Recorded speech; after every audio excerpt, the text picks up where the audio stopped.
it all starts off with 3 decays. 2 we understood quite well, and 1 kind of confused us, and that was beta decay. That is because this is how we understood beta decay at the time. We didn't understand that there was a neutrino emitted, and as a result, we modeled it as a two-body decay. So we expected it to have a narrow band of energies that the emitted electron could have, much like the other decays. But in reality, the beta decay had a spectrum something like this, which was odd. That seemed to imply that there was some energy being lost, and we did not know where this energy was going. That is where Pauly came into the picture. He was also confused by this until he realized, hey, maybe it's just a third particle that is flying off, and that is why we see this energy spectrum. It carries away the lost energy. He was quite happy about this, and he wrote a message to his friends where he said, hey, radioactive friends, I think there might be a third particle that carries off the lost energy. We probably should have seen it by now. Also, I think we should call it the neutron. This is because he came up with this before we actually knew the neutron existed. This all happened in 1930, and about 1934, Fermi popularized the name neutrino.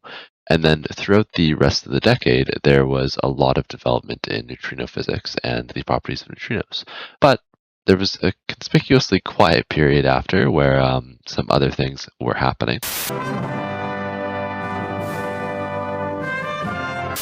Picture this. You are an American physicist, Reines and Cowan, in Los Alamos in the 1950s, and you have an idea. You want a source for neutrinos, but how do you get it? Well, being an American physicist in the 1950s, your first thought? Nuclear bomb, obviously. But your wet towel boss, Kellogg, tells you it might be more sensible to use a nuclear reactor. And you had thought about this, but you had decided that you weren't able to get the background rejection that you might have needed.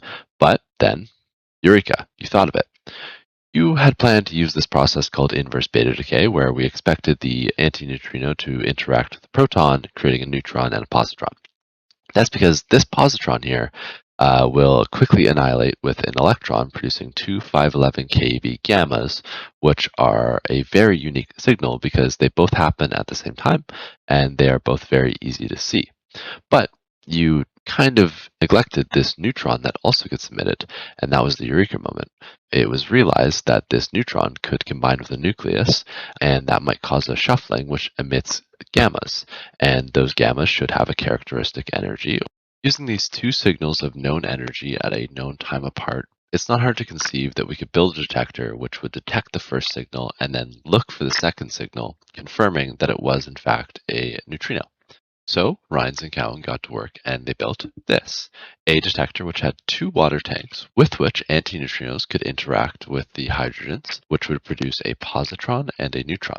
That positron would quickly annihilate, releasing two 511 keV gammas, which would then go into containers filled with liquid scintillators. This liquid scintillator would turn the gammas into visible light, which would then be picked up by the photomultiplier tubes and sent through an energy discriminator. This would check to make sure that the gammas were of the right energy and came in at the right time. That would then start a timer, which would then turn this detector into its second phase. This is where it's looking for the neutron, which at this point should be releasing its gammas, which would then turn into light, and that would be picked up by the detectors. If this is, again, of the correct energy and all within a certain amount of time, then it would pass through and it would be seen on the oscilloscope by Reines and Cowan.